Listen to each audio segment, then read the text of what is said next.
श्री स्वामी समर्थ. सकाळचं जेवण भात शिजवून घेतलेलं आहे, चपाती मळून ठेवलेलं आहे आणि धपाट्याचं पण कणिक मळून ठेवलेलं आहे आणि बटाट्याची भाजी करणार आहे. त्यासाठी बटाटा चिरून पाण्यामध्ये घालून ठेवलेला आहे. आता इथं बटाट्याची भाजी करण्यासाठी पातेल्यात तेल घातलेलं आहे आणि तेल टाकल्यानंतर त्यामध्ये कढीपत्ता, जिरं, मोहरी आणि चिरलेला कांदा लालसर होईपर्यंत भाजून घेतलेला आहे आणि त्यानंतर बटाट्याचे काप घालून थोडा वेळ भाजून घेणार आहे. त्यामुळे बटाट्याला एक छानसा फ्लेवर येतो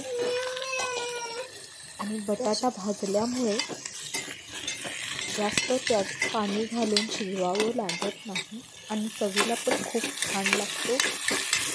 थोडा वेळ असा बटाटा लालसर होईपर्यंत परतून घेणार आहे. गॅसची फ्लेम बारीक करायची आहे.